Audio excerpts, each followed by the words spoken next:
know, isn't it ironic how the darkness can become one's sacred place after being a place they so desperately tried to escape? I tried to erase these flashbacks from my mind like trying to make race markers on a whiteboard. I didn't know the pain was written in Sharpie, or that it would permanently taint my perception, making me projectile vomit on anything that brought about recollection of him. And the darkness is where I first began to feel so fragile. I never did fathom how the monsters walking through my bedroom door looks like you and I. It always made me wonder why people were so afraid of the monsters under the bed when I befriended them. Moment of honesty. I made them up in my head just so I didn't have to be alone. I know that evil spirits have to be invited into your home. I didn't know that this one was wearing the face of a family friend. So I let him in. And from that moment forward, sweet dreams with my eyes closed became nightmares in the daylight. I found myself swimming in this twilight zone, and no matter how much the sun shined on me, the darkness was all that I would see, and the darkness is where I would pray he'd leave me untouched. But no matter how much I begged the Most High for a moment of peace, my words seemed not to be enough. And I often wondered if he could hear my sobs that began to release the moment I seen the twist of the doorknob after midnight. I would pull the sheets closer in attempts to disappear. To no avail, I failed to vanish, even though each encounter managed to make me feel smaller than the one before. So in the darkness is where I would find solace to keep my sanity. I was feeling as though my scars were on display for the world to see. My body was like a canvas for my trauma. I felt like I was being judged and analyzed like abstract art, no one ever understanding the true meaning of this painting, so I camouflaged my canvas in baggy clothing. Forced the viewers to step behind the line and read the sign that says no touching this art. Because touching correlated to triggers. Lingering eyes of men led to shudders and body shivers, goosebumps rising on skin and a tucked lip to prevent the oncoming quiver. So in the darkness is where I would retreat. Yo, I didn't know that this is where I and my true self would meet. So despite the darkness being the cause of the pain, flowers began to sprout from all that rain. In that time, I chose to heal. I allowed myself to feel anything but numb, not knowing me taking my power back would spark a green thumb. They say flowers need sunlight, forgetting to mention those that can bloom in the dark rooms. And I say all of that to say this.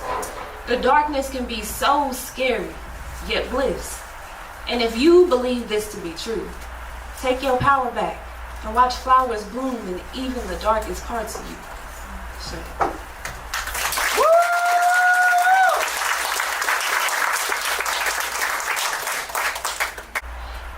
To see my ex in passing today, I got a few words for that motherfucker, but I would like to start off by saying thank you. Thank you for being a fuck up.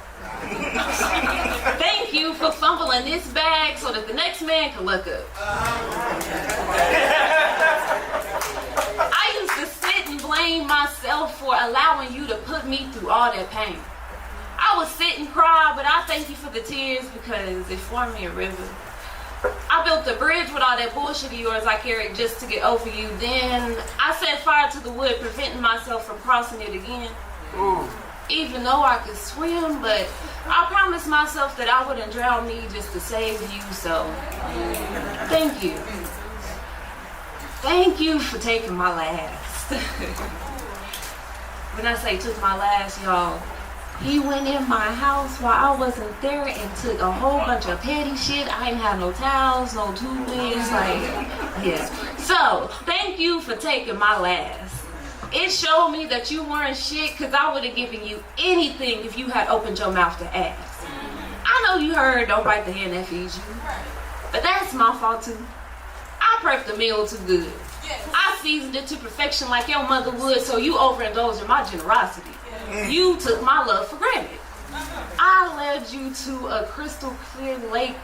No, sorry. I helped you to walk on your own 2 feet, but you decided you want them planted. You can lead a horse to water, but you can't make him drink. I led him to a crystal clear lake, and he decided he wanted me to bring him a cup from a kitchen sink. So I just say thank you for hindering my progression.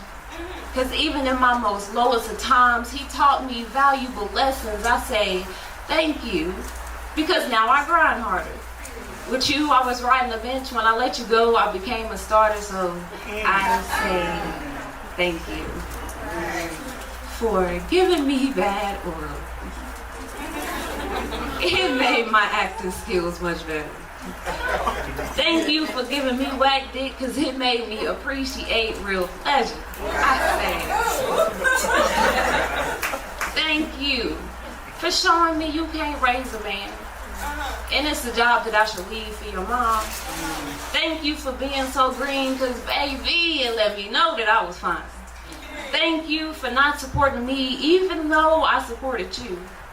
Thank you for showing your true colors even though our love wasn't true. I would end this with a fuck you, but that's something I wouldn't do again. So, it's still fuck you.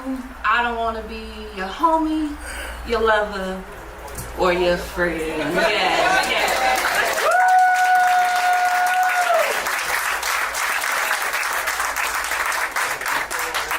Something that I did realize is 1 + 1 = 2. And a lot of the things that y'all do, it just don't make sense to me. So let me get this straight. Men. You'll fuck her, but won't love her. And even with the possibility that you can make her a mother, you lie up being intimate, but send sentiments and well wishes when those 2 lines pop up on the stick. So what you're saying is, you'll give her dick, but won't send flowers. Want her to call you king, but don't possess that power. Wow. You pretending to be her knight in shining armor to get the panties, when in reality, you're just a coward. You want her to let you lead, but you had no direction. You want her to be gentle, yet you show no affection. You want her at your beck and call, but getting you to do simple shit at all is out of question. But sis, you'll lay with him, but you won't pray for him. You want him to cater to you. You won't fix a plate for him. You want to get dolled up and go on dates, but when his pocket's low, you won't even pay for him. You won't give, but you'll surely take from him. Want him to be patient, but you won't wait for him. You want him to be a family man, but in yours, you got him feeling like there's no place for him. You want him to open up, and then you tell all his business. You want him to be faithful, but you hiding digits. What is this? We just out here swapping bodily fluids like soul ties don't exist. We being negligent with our sexual energies without the thought of wanting to commit. We out here asking for shit that we know we can't provide. When karma comes, we quick to try to hide. We doing shit, not owning up to our actions, causing each other pain, but we want satisfaction. We having sex, but calling it love. We don't want no babies, but we don't use no love. And it just don't make sense to me. I had to venture to new waters because this dating pool was full of people. Our problem is, we be wanting to take and take, never wanting to give. Y'all, I said our problem is, we be wanting to take and take, never wanting to give, forgetting that a relationship is 50-50. Until I can't carry my load and he got to pick up some of my slack, so now it's 80-20, or I got to carry some of his weight, so it's 40-60. I know I'm not the best at math, but I'm adding right, so y'all keep up with me. A relationship is about balance. You're supposed to have each other's back. And in the areas that I lack, you're supposed to pick up my slack. But y'all problem is, now our problem is, we want our partner to do 100% of the work while we sit back and relax. In a real relationship, just don't work like that.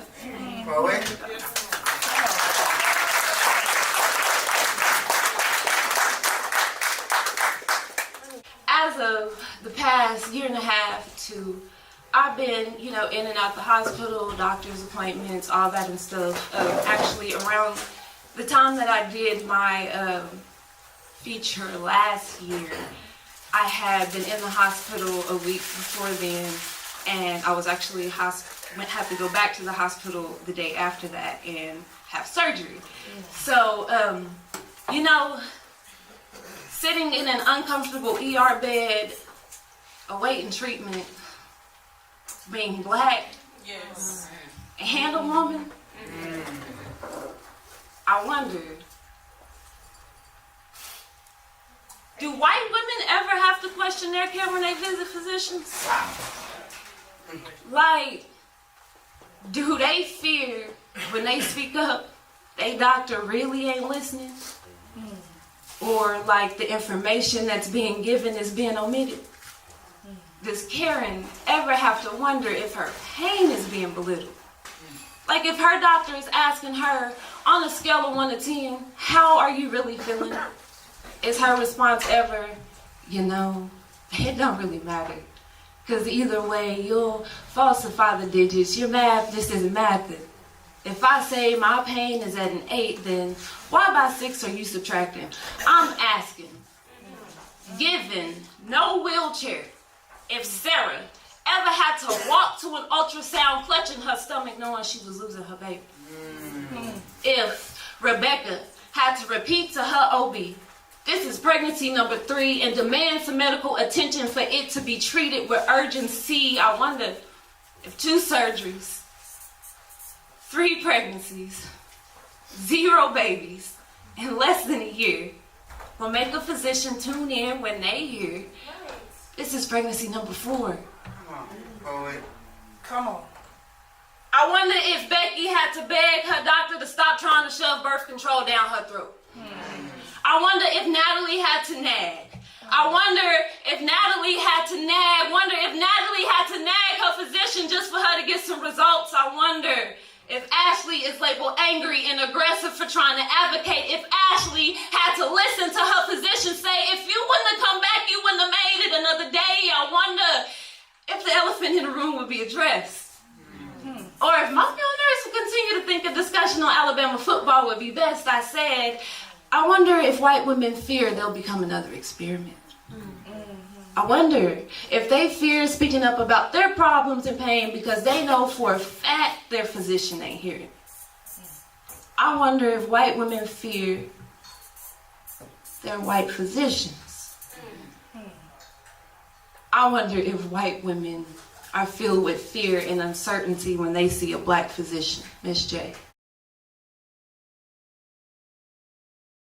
I often have to remind myself through my own poetry that, you know, things get better. You go through things. You have to grow through the things that you're going through.